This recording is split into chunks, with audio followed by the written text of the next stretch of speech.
Saved your plate. No, thanks, I'm not hungry. You're gonna want to try the omelet and the bacon. And the waffle.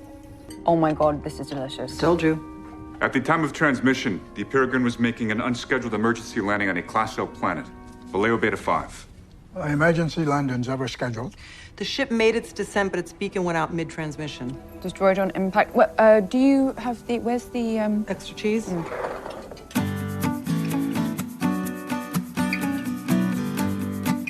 Welcome, everyone, to another episode of the Positively Trek Book Club. I'm your host, Dan Gunther, flying solo this week, but we've got an exciting episode for you, a little different from our usual book club episodes.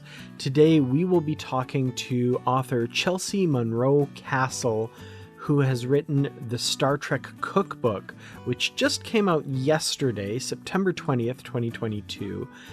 We will have links in the description for you to pick that up if you don't already have it.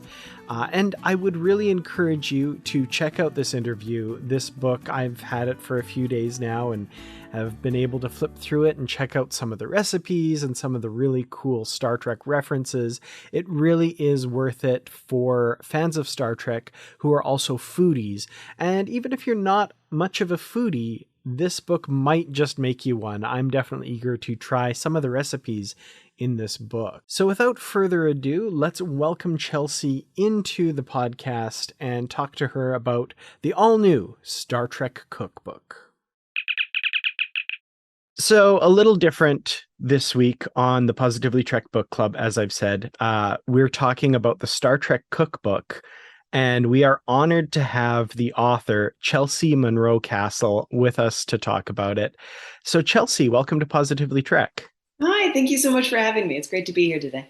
Excellent. Well, I love that we're talking about this book because it's Positively Trek, and there are no more positive experiences I can think of than gathering with friends and family for great food. And I love that we have this resource now to be able to do that with a bit of a Star Trek flair to it. Oh, I couldn't agree with you more. And that's really sort of where I was coming from putting the cookbook together. You know, I wanted it to be obviously very approachable, very user-friendly, but also as canon as I could possibly make it, because I know what fandoms are like. But so I tried to get it very, very right. Yeah, I mean, we're famous as being very patient and accepting, and yeah, all of that. Yeah, of course. Yeah. Well, it's that attention to detail, though, that honestly made the cookbook happen, though. Like I cannot imagine how much longer it would have taken without resources like Memory Alpha. Like I shudder to think. So yeah. Shout out to the good folks over at Memory Alpha and Memory Beta for their tireless efforts. It's wild, the stuff that, yeah, absolutely. Yeah. Well, let's talk a little bit about you, because I was kind of reading your background, and you've done many tie-in cookbooks before, like for Star Wars Galaxy's Edge, Game of Thrones, which I got to pick that up now. Firefly, World of Warcraft, so many more. What draws you to doing projects like this? Well, I am a huge nerd, for starters. I think that's a good qualifier. I've got sort of a treasure hunting streak in my genetics, I think.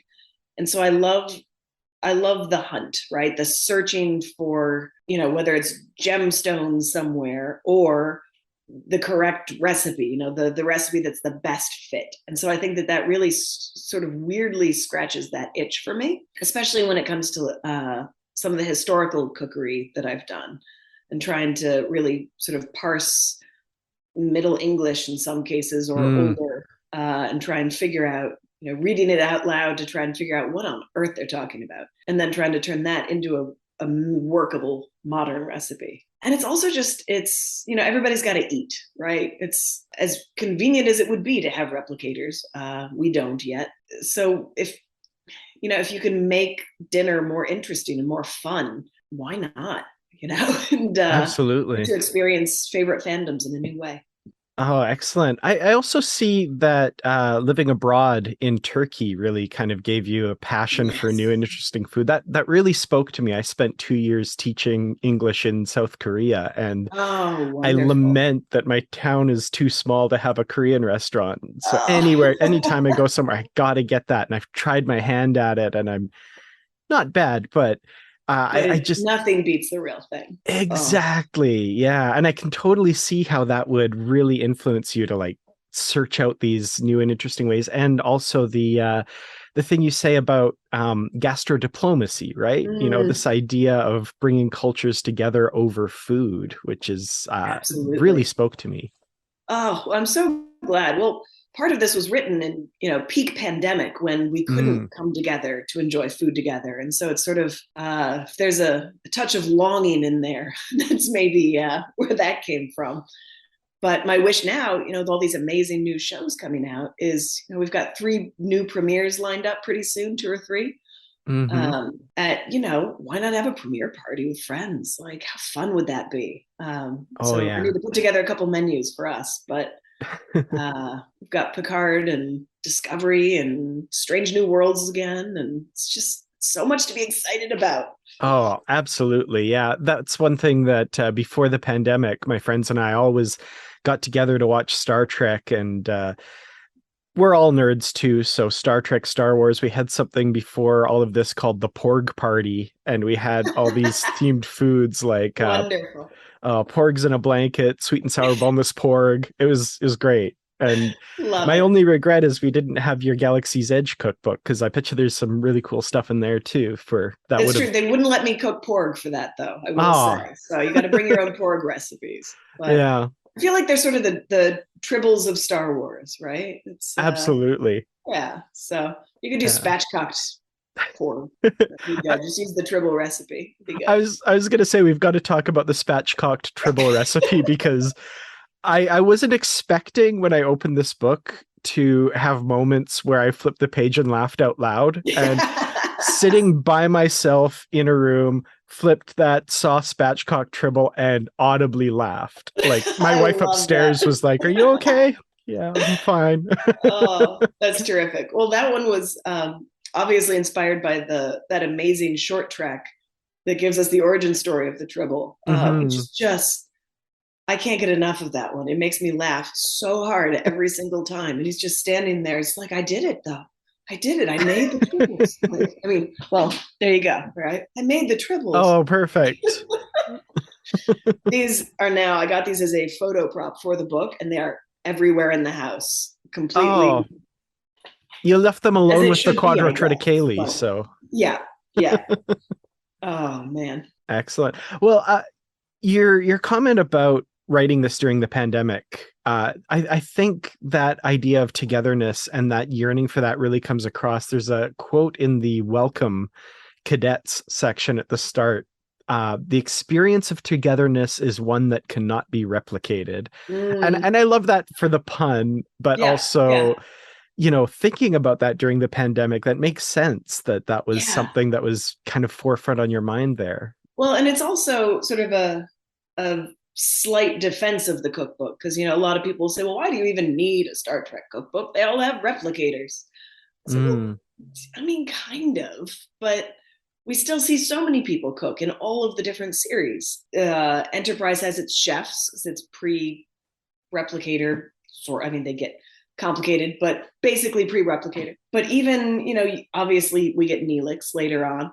Captain Pike. I mean, why they didn't give me a sneak peek at that before my deadlines? Like, Oh I never man. know. Well, I They, mean, this is jumping maybe to the end of the interview, but does that mean possibly maybe we'll get a follow-up? oh, I Because would love to. I'm insufferable to watch these with now because I'm constantly pausing it and taking notes. I'm just like, I'm so irritating to watch shows with. Did you see that? Was that a sausage, or do you think that was more like a meatball? Like, shut up and watch the show. Go back later. I'm trying to be better, but I'm not very good at oh, I love it. I feel like I'm the same, especially when it comes to Star Trek. Like maybe the first time through, I'm not doing that, but I've rewatched these so many times. it. You're Yeah, always yeah, pausing and like, oh, you can make out what it says on that computer graphic. What is that? yeah. Exactly. There's definitely room for more. Someone Excellent. suggested even sending myself on one of those the Star Trek cruises and seeing if I could do a cooking bit with Anson Mount. And I was like, do you think I could? Like, because that Oh, sounds like a dream job for me, but that would be great. Yeah. really hysterical. Oh, so I dwell on that every now and then. That just sort of lives rent free back here as a what if. That's awesome. And I've heard that Anson Mount or Captain Pike's predilection for cooking is taken from Anson Mount. So I think he'd Definitely be gives the game. impression of a man who knows the way around a kitchen. Yeah. Yeah, but I love that they went with that, and he's got the big rack of ribs and all kinds of things I've since screenshotted, little canapes and things. But Oh man. so Excellent. good. Well, let's talk a little bit about the dishes in here then, because I have to admit, like I'm a huge Deep Space Nine fan. I love them all, but Deep Space Yes. Nine just has a special place in my heart. I flipped to that first page after the sauces, that first section, and it's syrup of squill, and I'm like, I know that episode. I Yeah. get that reference. So many of these dishes come from, one-off mentions in episodes, films, and even games and books, which blows my mind. We'll get to that. What was the process like coming up with some of these recipes when in a lot of cases there's initially very little to go on, sometimes even just a name?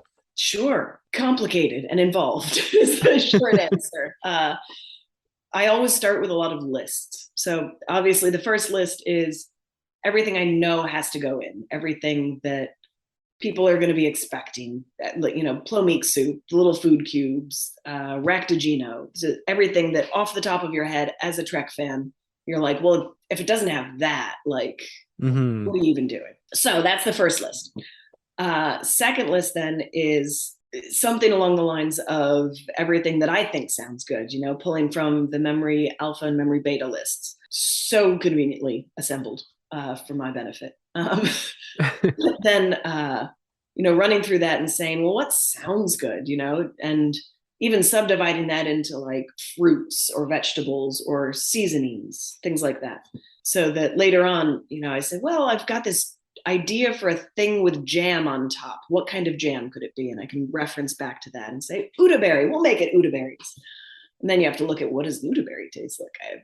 Let's decide. And then it's a matter of sort of subdividing that into main courses, drinks, desserts, things like that, and balancing, seeing where I need a few more things, trying to build off of that. And then just kind of going from there. If I happen to have saved something that I've seen over the years that looked really cool but didn't fit into anything I was working on, maybe this is the moment for that. So I've kind of got a couple secret Pinterest boards of just weird stuff that I've hoarded over time. Yeah. It's a lot on the front end before even getting to the kitchen. Oh, excellent. Yeah, I mean, you can tell the labor that went into this, and it's so involved, and there's so much thought put into a lot of these that some of the recipes, I'll look at them and I'll be like, I never thought of using that for that. That's so clever. I love that. Oh, fabulous. No, that's always what I want. And I always get a little nervous before the books are out, any of the new cookbooks, because it's a big deal. It's sort of diving headfirst right into the middle of the fandom and the world and the lore and everything else. It's a lot of pressure, but it's also a huge honor. I get to maybe answer very minor questions that people have had about, what do they call those food cubes? Well, now they've got a name. So I gotta say, the food cubes, like you have the kind of mind I think that's perfect for this book, because when I got to that page and I saw them, I was like, I didn't even think of those. The little, I think they were like wooden blocks they used. I don't know. Sometimes they used melon, like cantaloupe. Yeah. So some of them are like technically edible, but melon and food coloring does not a recipe make.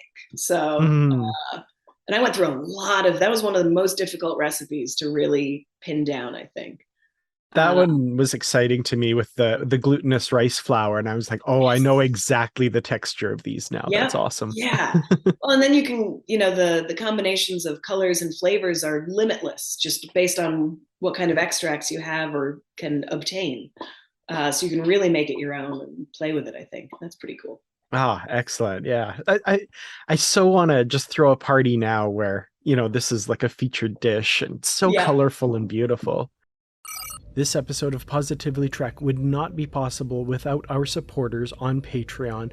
Thank you all so much who have donated to keep the show going, including our Constitution class supporters Joyce Marin, Justin Ozer, Jim Stoffel, Jesse Earl, Dave Garcia, Rick Young, and Paul D. Kinnear. Thank you all so very much. We really do appreciate it. If you'd like to support Positively Trek, simply go to patreon.com/positivelytrek. You can join at one of our many levels and get early access to episodes, ad-free versions of episodes, associate producer credits, in-episode shoutouts, exclusive content, and much more. Once again, that's patreon.com/positivelytrek. Thanks again, and now let's get back to the show. Let's talk about the spatchcock tribble now. Oh, do that. I love that term spatchcocked, and I'm not a foodie, I'm not a great cook, but I think I was watching Bob's Burgers when I first heard that term, and I had to look it up. And I love the idea of this. Sorry, folks listening, but this splayed open tribble on your plate. Thankfully de-haired, but yes. How did you come up with that one? With what exactly the components of the tribble are in that dish? Well, I went back and forth because of my porg history with Star Wars and how I wasn't allowed to do porg, even though they cook porg in the movie, I think. So really, I'm not sure what the deal is, but I guess it was not kid friendly or something. But you put it in the movie, it's right there. Anyway. So for tribbles, I went back and forth because they're really cute and whatever else. But the short trek just sold me on it. And he's like, well, they're, you take the hair off, they're pretty much just meat. And so it's like, all right. So, meatballs would have been obvious, but I already had meatballs. And so I just, spatchcocking, for those who might not know, is sort of taking poultry, like a quail or something, and cutting it down the middle just enough that you can open it up and it takes less time to cook and is impressive presentation. The idea of doing that with what is essentially a giant meatball, a round thing, just gave me the giggles, because it's like you're not really doing anything, you're not changing how it looks. It's still just a round piece of meat at the end of the day. So, it's a very fancy name for what is a pretty straightforward thing, honestly. Mm-hmm. But I did build a replicator that I photographed it in. So that's one of the very cool original series replicators. So, yeah. Well, this is probably a good transition there then, because that's one thing that jumped out to me, of course, is the photography in the book too. There's so many great photos, and opening up and seeing the grapok sauce and just that bold red color. Hats off. Who did the photography for this? I did. Oh, excellent. Very cool. Yeah. Thank you. No, my usual comfort zone for food photography is very much Game of Thrones, rustic and pewter and kind of dirty looking. So this was a very far cry from that. It's very clean lines and good lighting. It's not a candle in sight. I had to start with a lot of dishware and cutlery sourcing. But even that was fun, pulling screenshots and saying, all right, don't let me down, internet. Where did they get those really cool forks from Enterprise? And of course the internet delivers. But I can tell you from experience now that if you watch T'Pol eating in Enterprise and she's doing these dainty little teeny bites, it's not a Vulcan thing. It's just the forks are obnoxious to use. They are the worst forks for actual utility that I've ever encountered. So it's needs must, but she pulls it off completely. That's excellent. I feel like that's a theme in Star Trek. Some of those mugs on Deep Space Nine with those huge flared bases and stuff, I feel like they'd be I don't know what the inside's like. I don't know if that flared base actually fills with liquid, but if it does, that last little bit of coffee must be impossible to get. drinking from a beaker, essentially. That Exactly. slosh, I think you'd be in danger of. But Well, I mean, first contact day salmon. I love that we have an actual recipe for that now. Uh, and lower decks references. That's enough to oh, get me on side for yeah. anything. I love that. I adore Lower Decks. I cannot get enough of it. We're rewatching it with a friend now, and I laugh until I cry almost Oh every yeah. single episode. It's both a love letter to all of Star Trek and making fun of it, but in the most heartfelt, loving way possible. It's so good. Lower Decks and Picard had just come out when I was wrapping up, like, last couple of weeks maybe before my final deadline of recipe submission. I was like, well, I've got to get something in there from these. I can't not. I mean, with Strange New Worlds now, the cookbook is woefully, out of date already. It comes out tomorrow, but it's just like, no. But as you said, maybe there's room for more later. Oh, that would be great. Well, that kind of brings me back to my next question, because I was curious while I was reading this, which presented the bigger challenge for you? Was it hard to come up with recipes and dishes because there were too few references and you kind of had to like see what there was and work with it? Or was the opposite the problem? Was there so much that you couldn't get everything you wanted to in the book? Well, it's weirdly sort of a mix. Like there is a wealth of information. I've got a running list now from all the shows post deadline that I'm updating just in case. So on the one hand, I've got pages and pages of things that didn't make it into this, including a couple of the recipes that got away that I just couldn't quite get there in time. So you've got that, but you also, as you sort of touch on, there's not a lot to go on for a lot of these. Maybe it's a great sounding name and that is it. And so that's kind of intimidating in its own way. And so trying to navigate that and say, well, do we see it on the screen at all? Do we even have a color to try to match? But then sometimes, plomeek soup we see looks 4 different ways throughout the course of a couple of different seasons. So that one I just went with what's the prettiest one, the original. We get a nice pink color, go with that, not the sort of drab, olivey, soupy, very boring looking color later. I guess that ends up being plomeek a la Christine Chapel. So that works. Perfect. Yeah. Well, the sources really blew me away because, I think we as Star Trek fans sometimes, I'm trying not to be rude to other people's works and that kind of thing, but very surface level stuff sometimes where it's like, let's put the Star Trek name on it. Let's, get a few references from a few shows and stuff. But as I'm flipping through this, I'm seeing like, oh, this was mentioned in Star Trek Online. Oh, wow. And then I get to Kimden Rolls, and the source is the Star Trek The Next Generation ebook novella, Slings and Arrows, The Insolence of Office. And I mean, it's kind of a niche of Star Trek fans that read the novels, and it's probably a niche of Star Trek fans that read the ebook exclusives when they came out back then. Right. So that blew me away. What was the process of kind of finding those really obscure references that the average fan might not even have come across before? Well, I think that actually it touches on your last question, which is what do you do when there's not that much to go on, right? After I did a bunch of my balancing, I realized I didn't have enough bread, in the bread section or that sort of baked good kind of things. And I didn't have any rolls specifically. You can turn any bread into rolls.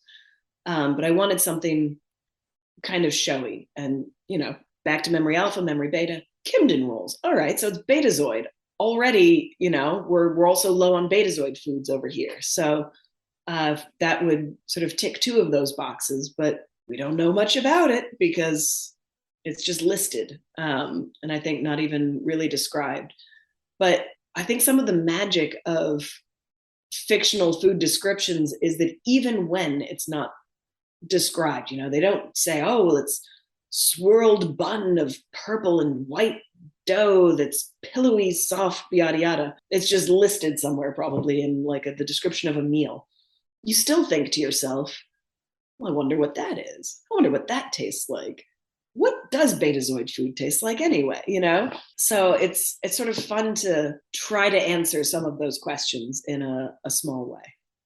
Well, and I love in those cases, you're able to have a bit of fun with it too, because these are really striking, this kind of, like you said, purple and white swirled fluffy dough. And like, I don't know what it'll taste like, but I want to eat it. You know, Right. It looks so good.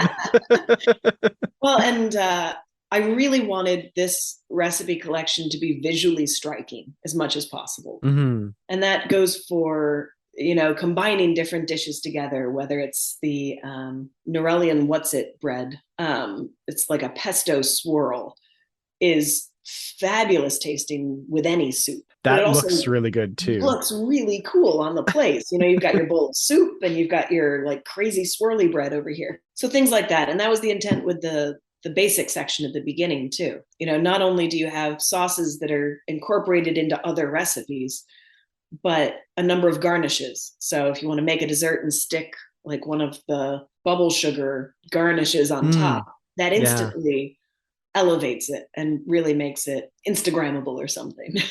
Yeah, I really want to like present my wife with a bowl of ice cream with one of those purple ones stuck in the top. I think it would look so cool. Rippleberry ice cream. It's pretty straightforward. That's true too. Yeah, absolutely. So were there any particular favorites that jumped out that, you know, maybe you had to put a little bit of extra work into or something, but when it came out, you were just like, oh, that is perfect.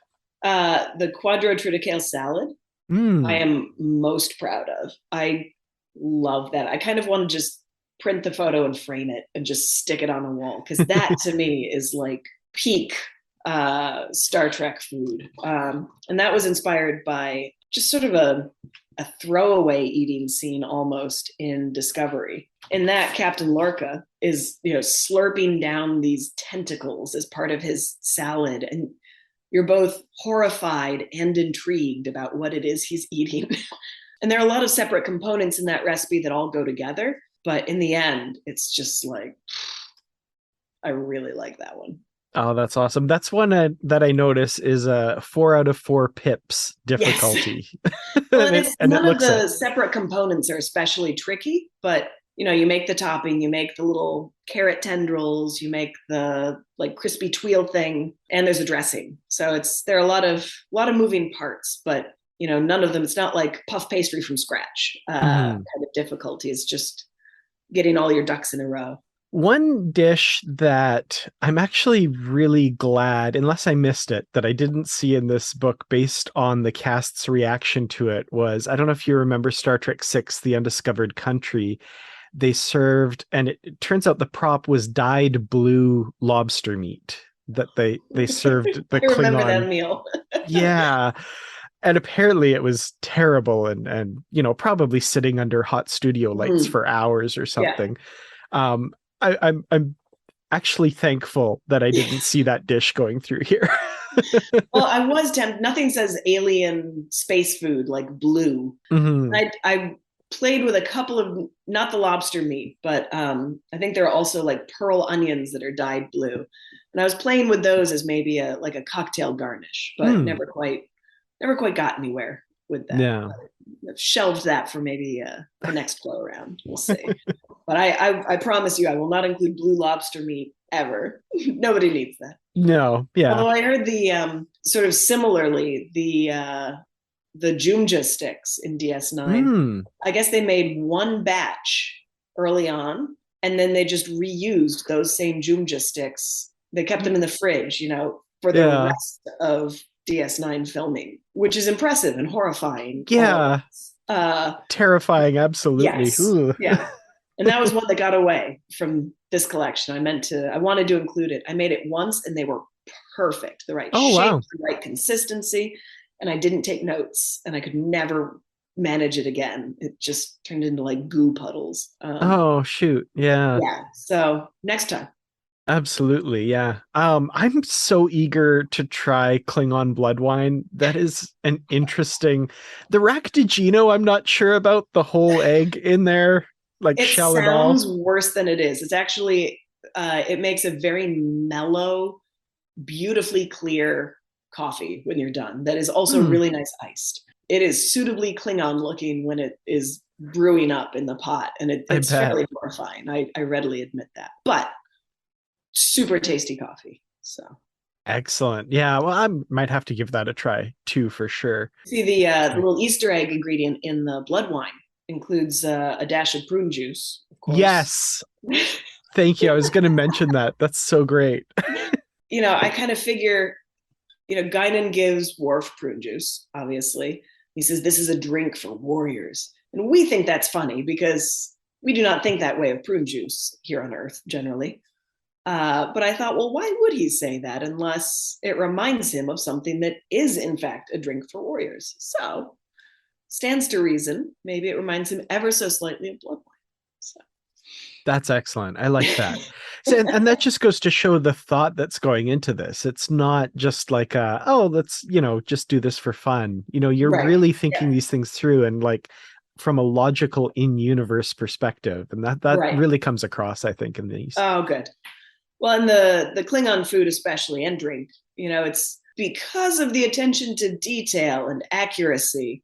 It's not necessarily something you're going to dig into every day. Now, it hasn't made it into our steady dinner rotation. The look of betrayal on my then 1-year-old's face when I served her ga was to be treasured forever. But I think it is appropriately strange to Klingon food and worth trying once. So. Yeah. Well, that's the other thing, too, is the majority of these recipes are actual usable, interesting dishes. And I think a lot of times, there'll be compromises on the edibility of something in order to make it, look alien or fit something. But like of all the recipes I've read, like all of them so far are ones that like, ooh, I'd love to try that. I'd really want to. I think that could work, and I think that's really a benefit to this book. And like, it's going on my shelf with the other cookbooks. It's not going to go with my Star Trek fiction books. Oh, that's I like that. Putting together any recipe, let alone a collection of recipes, there's always a balance that's very tricky to navigate, I think, between complexity to make, weirdness of ingredients, and taste and appearance, right? And you're trying to hit sort of that very middle bit of that 4-part Venn diagram where it looks amazing, tastes great or good enough for the one time through, it's edible, but also, has to be canon, has to, as you've said, not just be a name stuck on there. It has to feel rooted in that world. I was curious, there have been other, or at least one other that I can think of, Star Trek cookbooks in the past. There was one with Neelix on the cover. Yep. And then also, Star Trek The Experience in Las Vegas kind of played around with some dishes and drinks and that sort of thing. Were there any kind of influences from any of those in these, or is this from scratch, totally built from the ground up? It's mostly from scratch. However, some of those did inform choices I made. Like the Neelix cookbook, I think is great, and it, that's what fans have been cooking out of for 20 years. Like, and so I mean that's amazing, and people love it. They, how rare it is to see people still tweeting about a cookbook from 20 years ago, like almost every day. It's amazing. That's a real feat. And what I love about that is you get a glimpse at the actors, you get a glimpse at the characters, and you get a glimpse behind the scenes. But it feels to me a little bit like it can't quite make its mind up about what it wants to be because it's trying to do everything. But personally, I loved the behind the scenes bits. And I did pull some tidbits from there, like when building the Romulan ale, they used a blue sports drink at some point for the on-screen Romulan ale. So I said, all right, well, what if we incorporate that into this recipe? That sounds fun. If I am ever lucky enough to get to go to set, I'll be like, oh, hello, celebrities. Show me to your props department. Like, I just want to go follow someone around and like hold things for them for several days. That would be my dream come true. I just want to see the stuff and how it all works. So things like that. Yeah. And people, I think, only ever had very positive things to say about the going to Quarks in Las Vegas. Mm-hmm. And it was pretty cool. Yeah, absolutely. I'm so glad I made it about 2 months before they closed. Some friends and I went. Well done. Yeah. Well, you say 20 years later, people are still talking about that cookbook. I never actually had a copy of that one, but I'm so happy to have this one. And I really hope in 20 years, people are still tweeting about recipes and trying new things from this book, as well as its many follow-ups. Let's just put that out in the universe. It's a great time to be a Trek fan. So it so is. Plenty of new material to cook through pretty soon. Oh, excellent. Yeah, I'm looking forward to your take on Pike's Pasta Mama, I think he made in one episode. Right? It's like nobody could make leftover pasta look that good. That just looks fabulous. Oof. So yeah, the book is released on September 20th. As we're recording that, that's tomorrow. As the episode comes out, it should be yesterday. So if people want to follow you online or check out what you're up to, where can they best do that? Twitter's probably easiest. I'm at Crossroads, which is my original food blog from Game of Thrones. But also the website is a good landing place. I talk a little bit more there with some images about sort of side-by-sides of in-screen or on-screen dishes and how I translated that into the cookbook, things like that. As people are cooking, no matter how many sets of eyes we get on a cookbook, there's always one something that falls through the cracks in terms of little copy editing mistakes. So if I find any of those, I also have a list of errata on the website that people can refer back to. But I think we did a pretty darn good job with this one. So I have not yet found any little blips. So fingers crossed. Looks pretty great to me. One of my favorite authors has a saying that his best way of finding an error in a book is to get the box of author copies, take off the first copy, randomly open to a page, and there it is. I like that. That seems very true. Yeah. But so September 20th is when people can pick up this book, and it's available, I'm assuming, anywhere you get books, Amazon, Absolutely. Local bookstores. You got it. Yeah. Perfect. Well, I look forward to hearing what people think of this because I really enjoyed it. I thought it was excellent. So. Me too. Well, I look forward to hearing what you dive into first for cooking. Yeah, I'm excited. Well, thank you so much for joining us. And we'll have to have you back when volume 2 comes out. Sounds good. Perfect. Thank you so much for having me. It's been great. Thank you. Take care. Thank you all so much for listening to this interview. I had a lot of fun talking to Chelsea, and like I said, I'm really excited to try some of the recipes in this book. Maybe I'll bring that up on a future episode of Positively Trek, give one of these a try, and let y'all know how it turned out. All that's left for me now is to thank everyone once again for listening, and a special thank you to the Patreon supporters of the podcast. You really do make these episodes possible. Thank you so very much. If you'd like to contact me, you can find me on Twitter at Kertrats, that's Kertrats, youtube.com/Kertrats Productions, and of course you can find the podcast on Twitter and Instagram at Positively Trek, and on Facebook in the Positively Trek discussion group. If you'd like to support the podcast, patreon.com/Positively Trek is where you can do that. Once again, thank you to our supporters and to all of you for listening. I'll see you in the next episode. Until then, as always, stay positive.